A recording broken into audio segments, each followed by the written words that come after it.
सभी को सादर जय जिनेंद्र। हम लोग शुरू करते हैं गुणस्थान। गुणस्थान की क्लास का ये पहला दिन, पहला गुणस्थान। सब चीज में नंबर 1 बहुत अच्छा होता है, पर गुणस्थान में नंबर 1 अच्छा नहीं होता। इसका मंगलाचरण पहला जो मिथ्यात्व गुणस्थान है, इसका शुरू करने के पहले हम पढ़ते हैं, कितना तुम चल कर आए हो, कितना चलना बाकी है, कितना साध चुके निज को तुम और साधना बाकी है।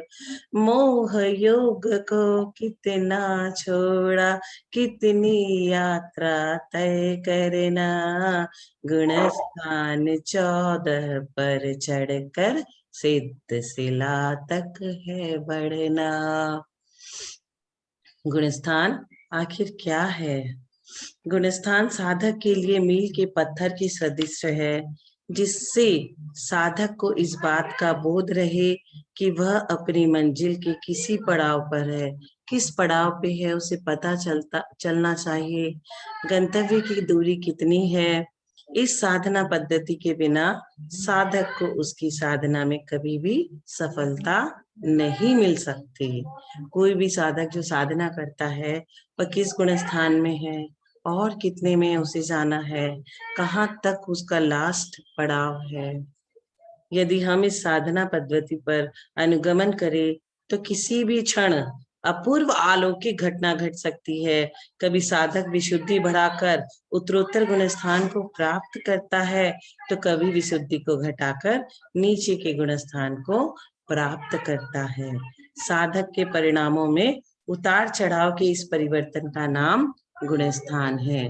गुणस्थान किसका नाम है? परिणामों के उतार चढ़ाव का नाम गुणस्थान है। अब गुणस्थान किसे कहते हैं? सबसे पहले यह समझना जरूरी है हमें, मोह और योग के निमित्त से उत्पन्न होने वाले आत्म परिणामों के तारतम्य को गुणस्थान कहते हैं। कर्मों के उदय, उपशम, क्षयोपशम आदि अवस्था के होने पर जिन परिणामों से युक्त जो जीव देखे जाते हैं, उन परिणामों को गुणस्थान कहते हैं। गुणस्थान कितने होते हैं? गुणस्थान 14 तरह के होते हैं।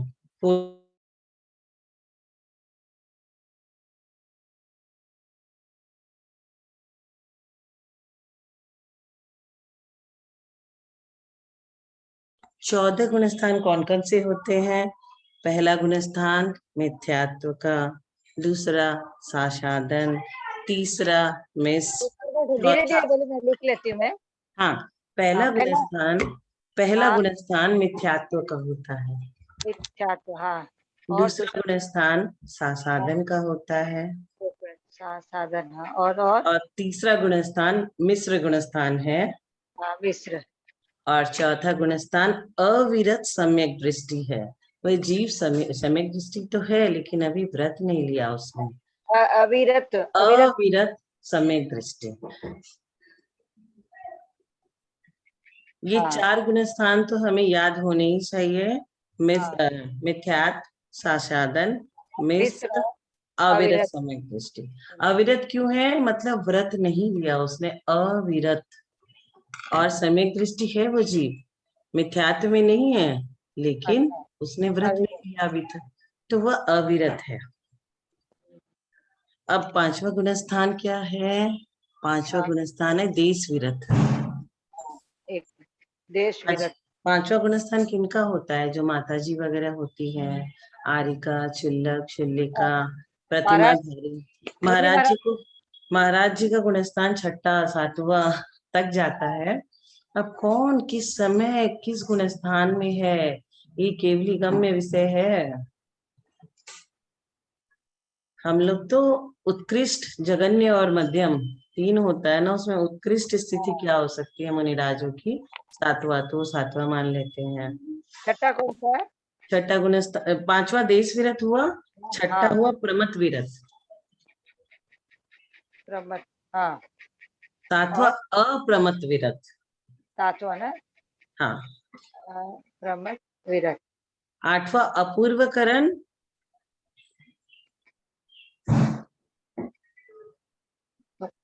करण। हाँ, और और 9वां गुणस्थान हुआ अनिवृत्तिकरण।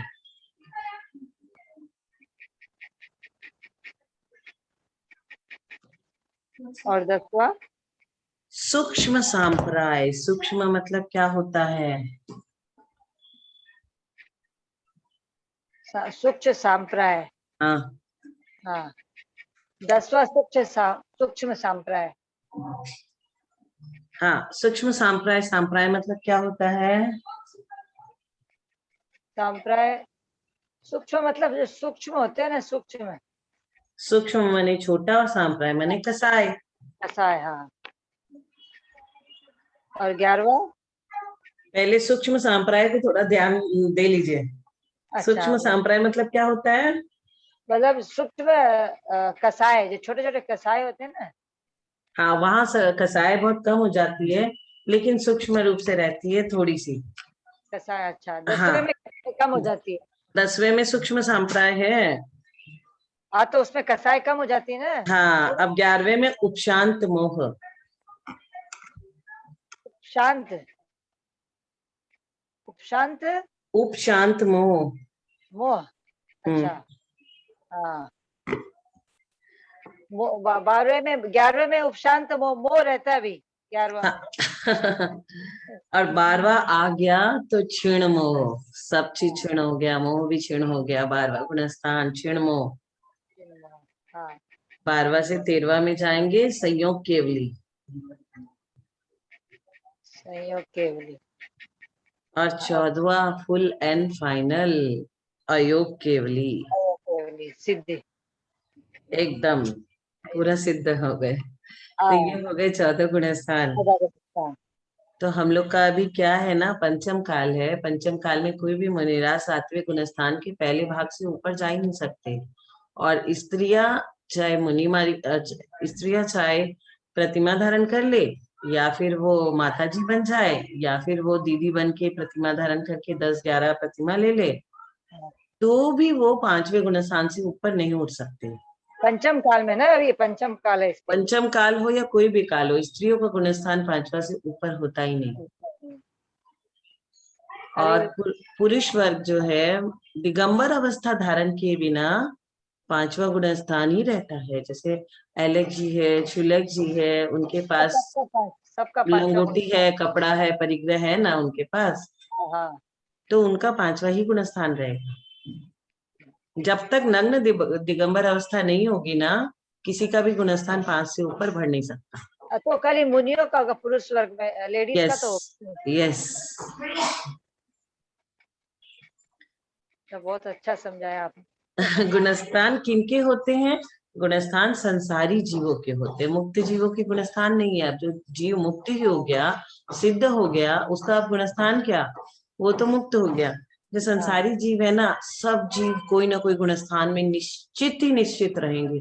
चाहे वो छोटा सा 1 इंद्रिय जीव है, 2 इंद्रिय है, 3 है, 4 है, 5 है, कोई ना कोई गुणस्थान में हर जीव पाया जाएगा। क्योंकि नारकी है, देव है, संसारी जीव के नारकी है। गुण स्थान होते हैं ना, संसारी जीवों के गुण स्थान हाँ, होते संसारी जीवों के गुणस्थान होते हैं। हैं। वो देव है, नारकी है, तिर्यंश है, कुछ भी हो, वो कोई ना कोई गुणस्थान में निश्चित रूप से रहेगा ही रहेगा।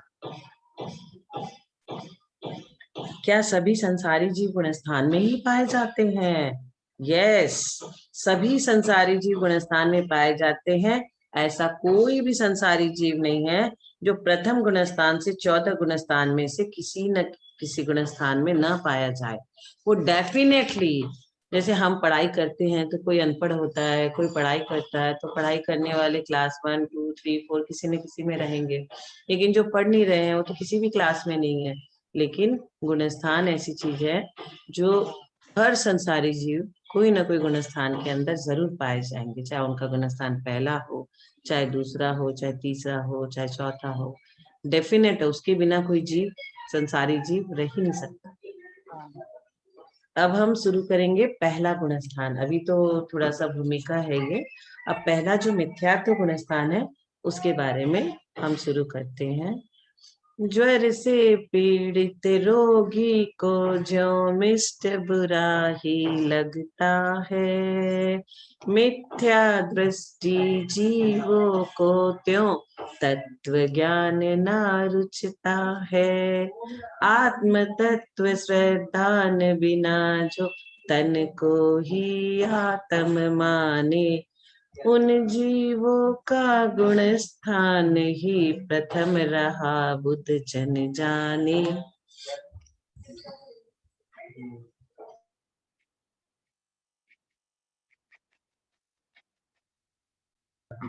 मिथ्यात्व गुण स्थान किसे कहते हैं? तो मिथ्यात्व प्रकृति के उदय से होने वाले तत्वार्थ के अश्रद्धान को मिथ्यात्व कहते हैं। किसको मिथ्यात्व कहते हैं? मिथ्यात्व प्रकृति के उदय होने से हम लोग तत्वार का विपरीत श्रद्धान करते हैं। तत्व कौन कौन से होते हैं? 5 तत्व। हाँ, कौन कौन से नाम बताइए? जीव अजीव, हाँ संवर निजरा हाँ बंध, हाँ और जीव अजीव संवर निजरा बंध, और देखो भूल गई। आश्रव कहाँ गया जो हम लोग दिन भर जी हाँ, दिन भर जीव अजीव आश्रव निजरा बंध और मोक्ष। नहीं, उसके पहले एक और है। देखिए ये लाइन से याद रखा करिए, जीव जीव तत्व अरु आश्रव बंधर संवर। ये जो छेड़ाला की लाइन है ना, वो एक एक संवर लाइन में निजरा, ना सब कुछ आ जाता है। जीव अजीव आश्रव बंध निर्जरा। आप कभी आश्रव को भूल जाते, कभी संवर को भूल जाते हो। जीव अजीव हाँ आश्रव बंध संवर निर्जरा और मोक्ष, हाँ ये मोक्ष। 7 तत्व हो गए। तो इनके ऊपर विपरीत श्रद्धान रखना। मिथ्या दृष्टि जीवों का क्या काम है?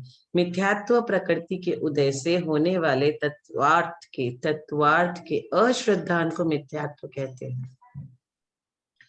वो जीव में क्या अश्रद्धान करेगा? जैसे वो बोलेगा जीव आत्मा और शरीर एक ही है, और हम क्या बोलेंगे? आत्मा अलग है, शरीर अलग है। शरीर तो हमें हर जन्म में अलग अलग शरीर मिलता है, आत्मा हमारी वही रहती है। लेकिन उसको अश्रद्धान रहेगा, उसका विजन कुछ अलग रहेगा। और वो लोग क्या करते हैं? मिथ्या दृष्टि जीव क्या करते हैं? इनसे कभी भी आप घृणा मत करना। हम मिथ्या दृष्टि जीव थे पूर्व भाव में, तभी हम पंचम काल में जन्म लिए हैं।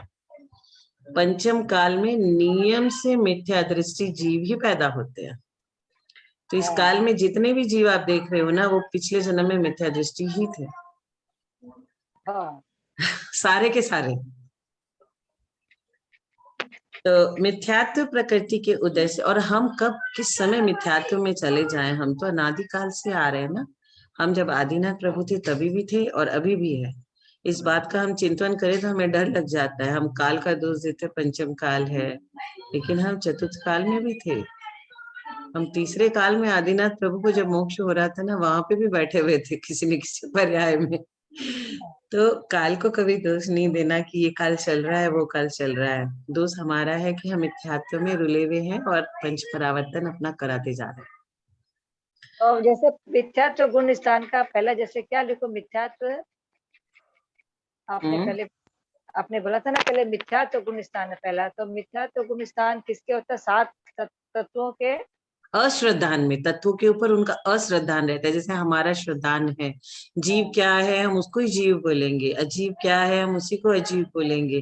तत्वों के जितने भी सारे 7 है ना, आश्रय किसको बोलते हैं? कर्मों के आने को आश्रय बोलते हैं, संवर कर्मों के रुकने को बोलते हैं, निर्जरा कर्मों के झड़ने को सविपाक अविपाक। अब ये लोग जो है ना मिथ्यात्व गुण स्थान वाले जीव, उनका धारणा कुछ अलग रहेगा। वो अलग ही अलग बोलेंगे। वो कुदेव को मानेंगे, कुगुरु को मानेंगे, कुदेव को देव मानेंगे, कुगुरु को गुरु मानेंगे, अधर्म को धर्म मानेंगे। ऐसी मान्यता को मिथ्यात्व कहते हैं। तो मतलब क्या लिखूं मैं? जैसे मिथ्यात्व गुण का स्थान है वह, आप ऐसा लिखो, मिथ्यात्व प्रकृति के उदय से, मिथ्यात्व, हाँ, प्रकृति के उदय उदय से से होने वाले तत्वार्थ के, होने वाले अश्रद्धान को अश्रद्धान को मिथ्यात्व कहते हैं।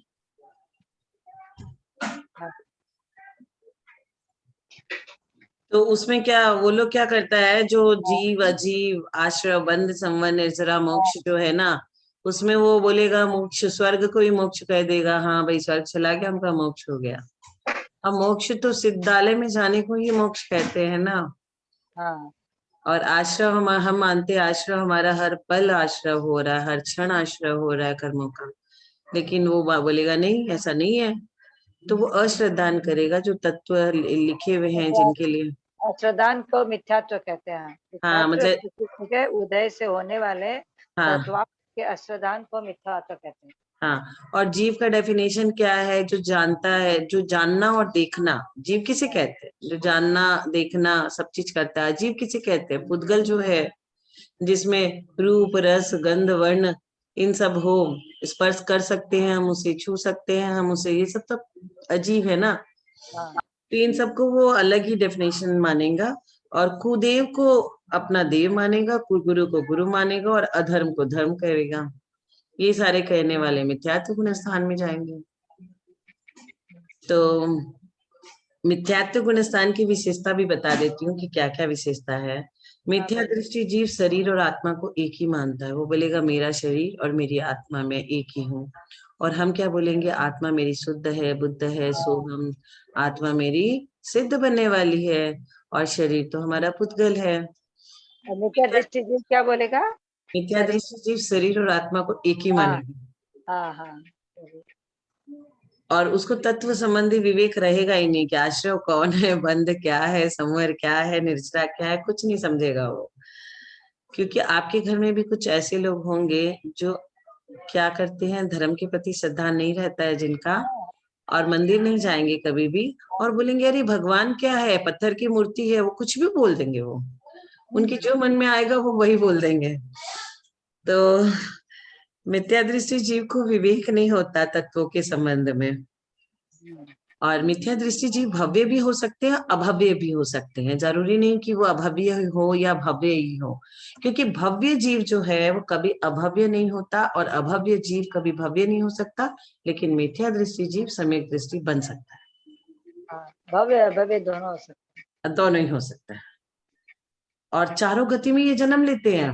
चार गति कौन कौन सी है? एक मिथ्या दृष्टि, भव्य और अभव्य दोनों हो सकता है। हाँ, और ये चारों गति में जन्म ले सकते हैं। कौन कौन सी चारों गति है बोली? एक मिनट।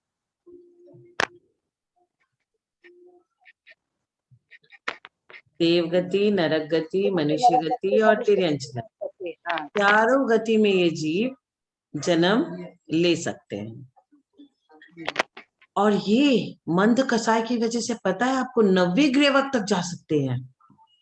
स्वर्ग के ऊपर ग्रेवक है ना, ग्रेवक 90 ग्रेवक तक मिथ्या दृष्टि जीव मंद कसाई होने के कारण, जिनको कसाय बहुत मंद है, संज्वलन है, अनंतानुबंधी है ही नहीं, अप्रत्याख्यान नहीं है उनको, उनका कसाय बहुत छोटा है, मंद कसाई होने के कारण मिथ्या दृष्टि जीव 90 ग्रेवक तक जन्म ले सकता है। एक इंद्रिय जाति से लेकर के असंगी पंचेंद्रिय तक की सभी जीव मिथ्यात्व गुण स्थान में नियम से होते हैं। जब मन रहेगा ना जीव के संग, संगी पंचेंद्रिय, उन्हीं का गुण स्थान बढ़ता है। लेकिन जिनको मन नहीं है, असंगी पंचेंद्रिय जीव जो है ना, एक इंद्रिय से लेकर के तो ये असंगी, चारों गतियों में भी तो जन्म ले सकता है। हाँ, मिथ्या दृष्टि जीव चारों गतियों में पाए जाते हैं। और एक इंद्रिय से लेकर के असंगी पंचेंद्रिय तक की सभी जीव नियम से मिथ्यात्व गुण स्थान में ही होते हैं। एक इंद्रिय जीव कौन सा हुआ? पेड़ पौधे, ये सब जितने भी वनस्पति का एक, पृथ्वी का एक, जल का एक, ये सब जितने भी है ना, एक इंद्रिय वो। लट कीड़ी ये भी तो एक इंद्रिय है, जो लट वगैरह सब होती ये है। तो दो इंद्रिय हो गई ना, लट पीपल, ये सब दो इंद्रिय, तीन इंद्रिय घोड़ा, ये दो इंद्रिय, तीन इंद्रिय, चार इंद्रिय। तो एक इंद्रिय, दो इंद्रिय, तीन इंद्रिय, चार इंद्रिय जीव नियम से मिथ्यात्व गुण स्थान में होते हैं। और पंचेंद्रिय में असंगी पंचेंद्रिय जो मन रहित होते हैं, वो नियम से मिथ्यात्व गुण स्थान में रहेंगे। जो मन सहित पंचेंद्रिय है ना, वो चतुर्थ गुण स्थान में हो सकते हैं। जैसे शेर, महावीर स्वामी का जीव जब सिंह पर्याय में था, हाँ तो क्या हुआ था उनको? हाँ बोलिए, वो कौन से गुण स्थान में थे? हाँ सिंह क्या, हाँ, वो तो पांचों गुणस्थान ही है ना, सिंह गुणस्थान, सॉरी ये तो पंचेंद्रिय है ना। वो संगी पंचेंद्रिय है, सिंह संगी का पर्याय। पंचेंद्रिय। तो संगी पंचेंद्रिय में महावीर स्वामी का जीव जब सिंह के पर्याय में था और नियम ले लिया था, तो वो सम्यक दृष्टि हो गया ना। उनको तो चारण रिद्धिधारी मुनि आके संबोधन किए। निसर्गज और हाँ। अधिगमज दो तरह से होता है ना, हाँ एक खुद से पढ़ने से और एक दूसरा कोई आकर के उसको संबोधन करे। हाँ, तो अधिगम स्थान ना, हाँ, तो इसमें निसर्ग क्या, तो अपने स्वभाव से। हाँ, अपने स्वभाव। तो इसमें क्या हुआ, आप ये मान लो कि एक इंद्री, दो इंद्री, तीन इंद्री, चार इंद्री, मतलब कि वनस्पति कायिक, पृथ्वी कायिक, जल कायिक, ये सब एक इंद्री, और लट, पीपल, भौरा, दो इंद्री, तीन इंद्री, दो चार इंद्रिय, इंद्री, तीन इंद्रिय, और चार इंद्रिय। असंगी पंचेंद्री जो मन रहित, कुछ तोते होते हैं, कुछ सांप हाँ। होते हैं, जिनके मन नहीं होता, वो सब मिथ्या दृष्टि जीव ही रहेंगे। नियम। पंचेंद्रिय संगी है लेकिन मन नहीं होता है। हाँ, संगी मतलब मन सहित, और असंगी मतलब मन थोड़ा रहित। रहता है। हाँ मन नहीं नहीं, रहेगा संगी। सांप जो है पंचेंद्रिय है, तो हाँ, संगी है। नहीं सांप असंगी में है। कुछ सांप असंगी रहते हैं, कुछ असंगी रहते हैं, सांप में हाँ ऐसा हाँ विवरण आता है। हाँ हाँ हाँ हाँ तो फिर जो असंगी हो गया ना, जो मन हाँ रहित हो गया, वो नियम से मिथ्यात्व गुण स्थान में रहेगा। हाँ, उसको मन बहुत ही अच्छा, नहीं है, वो वैराग्य नहीं ले बहुत सकता सुंदर। है, तो कैसे हाँ वो चतुर्थ गुण स्थान में जाएगा?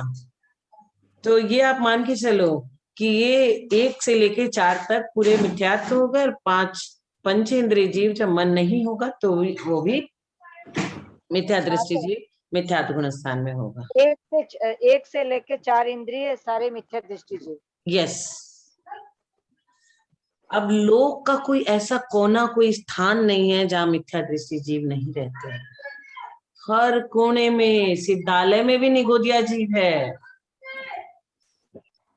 सूक्ष्म निगोदिया जीव सब जगह रहते हैं। हर जगह सूक्ष्म निगोदिया जीव मिलेंगे आपको।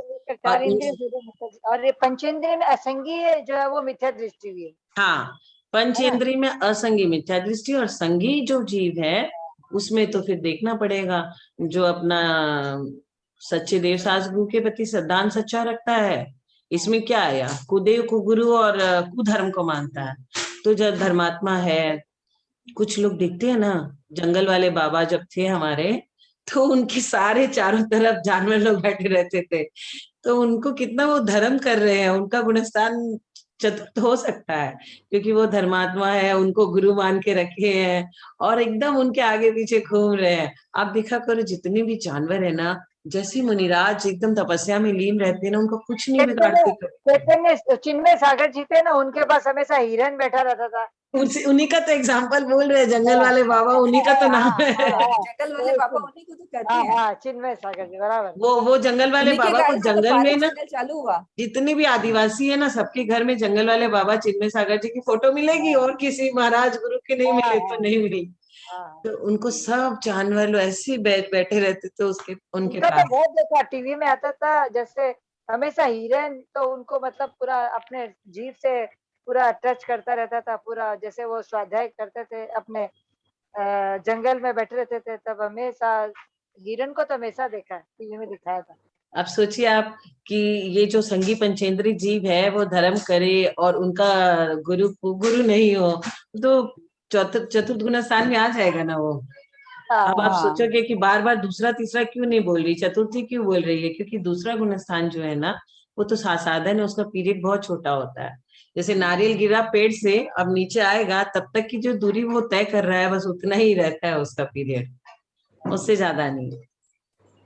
अब मिश्र गुण स्थान तो दोनों है, कभी सम्यक दृष्टि हो गया वो, और कभी वो मिथ्यात्व को मान लिया, कभी वो तीसरा गुणस्थान में तो कुछ होता ही नहीं है ना, तीसरा गुणस्थान तीसरा तो तो मिश्र गुण स्थान है, मिला जुला, कभी वो मिथ्यात्व को मानेगा, कभी बोलेगा नहीं नहीं नहीं नहीं नहीं, ये धर्म ये नहीं है, वहीं पे धर्म है, तो वो क्या करेगा, कभी तो पार्श्वनाथ की पूजा करेगा, कभी धरेंद्र पद्मावती जी की पूजा करेगा, वो डगमगाएगा।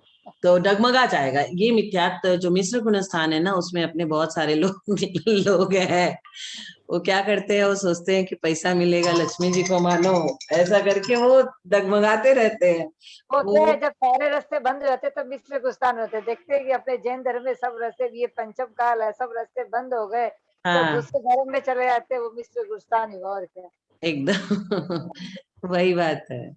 तो वो लोग क्या है कि कपड़े पहने वाले राम को राम मानते हैं, राजा राम को पूजते हैं, और हम लोग क्या है, विरागी राम को मानते हैं, जब वो पूरा संन्यास ले लिए उनको पूजते हैं। और ऐसे गुरु को पूजते हैं, ऐसे तीर्थंकर को पूजते हैं जिनके पास उनकी स्त्री ना खड़ी हो, कोई अस्त्र शस्त्र लेके वो नहीं है, वैसे को हम लोग पूजते हैं। तो फिर इसी में वो मिश्र गुणस्थान में चले जाते हैं। अभी हम लोगों के में भी समाज में बहुत सारे लोग ऐसे हैं जो पहले गुणस्थान में है, तीसरे में है, चतुर्थ में नहीं है, लेकिन सोचते हैं कि हम सच्चा सच्चा जैन धर्म मानते हैं, हमसे ज्यादा धर्मात्मा तो कोई है ही नहीं। पर वो कब किस कारण से पहले में आ जाएंगे उनको खुद को भी नहीं पता रहता है ये कि हम क्या कर रहे हैं। जिस देव की वो थोड़ा सा पूजा भी करते तबीयत हैं, खराब होता है तो बोले हनुमान जी के मंदिर में चलो, झाड़ा लगवा के आ जाओ, तबीयत ठीक हो जाएगा। एक हाँ, वही मतलब दूसरा रास्ता खुल जैसे जाता है। झाड़ा लगवा। तो अपन एक सोचते कि नहीं जाए कुदेवों के पास, किंतु जब देखे अपना रास्ता बंद हो गया तो एक दूसरे। मुनिराज थे, उनको एक औरत ने कहा, महाराज जी थे, मेरा गोडा मत थोड़ा सो आपके पीछे झाड़ दो तो मेरे गोडा को दर्द ठीक हो जाती। तो महाराज जी बोलते हैं, मारा तो सारा दिन भर गोडा में पीछे पड़ी रहो, पर मारो तो दर्द को निकला, थारो के झाड़ दू सही बात है। तो क्या है, हमें अपना पुण्य बढ़ाने के लिए ना, कर्मों का, हमें पुण्य बढ़ाने के लिए दरब करना पड़ेगा। निर्जरा तो चौथे गुणस्थान के ऊपर है, पांचवे में होती है, चौथे तक निर्जरा नहीं है। तो हमें अपना पुण्य बढ़ाना पड़ेगा। महाराज जी लोग भी किसी का भला आशीर्वाद से नहीं होता, जब उनका दिया हुआ मंत्र कोई करता है उसमें ताकत होती है। उन्होंने बोल दिया, जाओ तुम अस्या उषा नमक की माला फेरना, जाओ तुम ओम रीम नमक की माला फेरना, चमत्कार माला में है। वो चमत्कार सिर्फ, को नमस्कार अभी। हाँ, वो रास्ता बता देते हैं कि तुम ऐसे करना और हमारा भला हो जाता है। फिर हम महाराज जी के पीछे पीछे पीछे, वो भी तो हमारी तरह ही जीव है। हाँ, उनका भी तो सैनन, अभी तो पहला सैनन ब्रज वृषभ नाराज सैनन लेके तो वो नहीं आए हैं, पंचम काल है, और उनके पीछे सब लग जाते हैं। एक जन को पीछे दे दिया तो 5 जन और आएंगे कि हमको भी पीछे दो। तो जो किसी का जो भला होना होता है, वो अपनी श्रद्धा, अपनी आस्था, जो हम मंत्र करते हैं उससे भला होता है। वो हमें सही राह बता देते हैं कि अपने को ऐसा करना चाहिए। सोनू जी अभी आप अपना क्लास को आज पूरा, क्योंकि साथ को अपनी आंटी की क्लास चालू होगी सरवार सीधी की 7 बजे। हाँ, 7 बजे ही ना, तो अपने ऐसे 7 बजे तक करेंगे। आज हम लोग गुणस्थान का थोड़ा सा ये पहला पहला हो गया ना, कल से दूसरा कीजिएगा। आज पहला पहला में दूसरा थोड़ा और भी है, तो वो कल ले लेंगे। हाँ, कल ले लेंगे, क्योंकि अभी हाँ वो दूसरा भी आंटी वाला भी शुरू हो गया ना। हाँ, आज चलिए तो जी। लेट हो गया, 5 मिनट लेट हो गया। अपन कल 6:30 बजे शुरू कर दीजिएगा, तो हाँ 7 बजे हाँ, तक कंप्लीट हो जाएगा। जिनवानी स्तुति करिए प्लीज। हाँ, चलिए बोलिए, आप बोलिए, आपकी तो आवाज अच्छी नहीं है। आवाज अच्छी हो जाएगी, जिनवानी को जो गाएगा उसकी आवाज अपने आप सुधर जाएगी। है ना? गाइए। गाइए, आप गाइए। यथार्थ मात्रा, एक मिनट है। यथार्थ मात्रा पदवाक्यहीनं मया प्रमादात् किञ्चिनोत्तम तन्मे क्षमित्वा विदधातु देवी सरस्वती केवलबोधलब्धिं बोधि समाधि परिणाम शुद्धि स्वात्मोपलब्धि शिवसौख्य सिद्धि चिंतामणि चिंतित वस्तुदाने तवानंद बनस्य ब्रह्मास्तु देवी जावानी के ज्ञान से सूझे लोकालोक सोवाणी मस्तक नमो सदा दे तू लोक हे जिनवानी भारती तोई रपो दिन सो तेरा चरना कहे सो पाए सुख चैन। नमो कानून।